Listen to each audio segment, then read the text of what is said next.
नमस्कार, आप सुन रहे हैं रेडियो सेंट्रल न्यूज। मैं हूं बबली भाटिया। अब खबरें विस्तार से। प्रधानमंत्री नरेंद्र मोदी ने नई शिक्षा नीति को लोगों की आकांक्षाओं की अभिव्यक्ति बताते हुए कहा कि इससे लोगों की मानसिकता बदलने और युवा पीढ़ी को आत्मनिर्भर बनाने और देश को शिक्षा का ग्लोबल हब बनाने में मदद मिलेगी। मोदी ने यहां स्मार्ट इंडिया हैकाथन के ग्रैंड फाइनल को संबोधित करते हुए यह बात कही। यह चौथा हैकाथन है जिसके फाइनल में 10,000 छात्र भाग ले रहे हैं। उन्होंने कहा कि नई शिक्षा नीति में देश के युवा पीढ़ी को नौकरी खोने वाले युवक बनाने की जगह नौकरी देने वाले युवक बनाने पर बल दिया जाएगा और इससे आत्मनिर्भर भारत बनाने में मदद मिलेगी। युवाओं को अब नौकरी ही नहीं करनी है बल्कि उन्हें खुद भी आत्मनिर्भर बनना है। उन्होंने कहा कि नई शिक्षा नीति केवल दस्तावेज नहीं है बल्कि यह लोगों की आकांक्षा की अभिव्यक्ति है और 21वीं सदी में लोगों की जरूरतों को पूरा करने का अवसर भी देता है।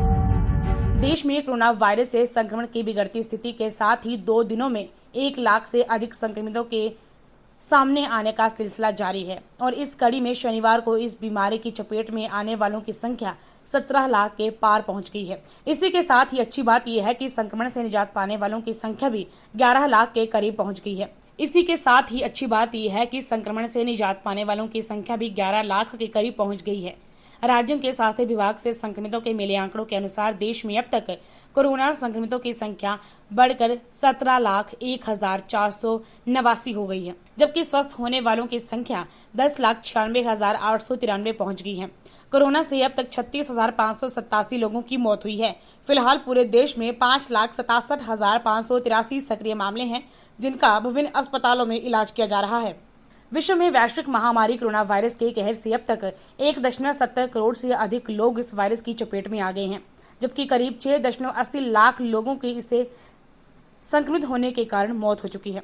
कोविड-19 के संक्रमितों के मामले में अमेरिका दुनिया भर में पहले, ब्राजील दूसरे और भारत तीसरे स्थान पर है। वहीं इस महामारी से हुई मौतों के आंकड़ों के मामले में अमेरिका पहले, ब्राजील दूसरे, मैक्सिको तीसरे और ब्रिटेन चौथे स्थान पर है, जबकि भारत मृतकों की संख्या के मामले में अब 5वें स्थान पर पहुंच गया है।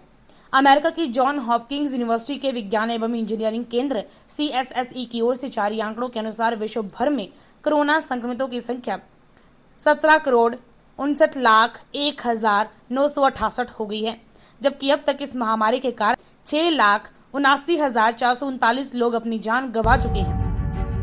कोरोना वायरस के बाद 19 सितंबर से संयुक्त अरब अमीरात UAE में शुरू होने वाले IPL की 13वीं सत्र हर टीम में खिलाड़ियों की संख्या समिति रखी जा सकती है और रविवार को होने वाली संचालन परिषद की बैठक में इस बार के IPL को लेकर कई महत्वपूर्ण फैसले किए जाने हैं।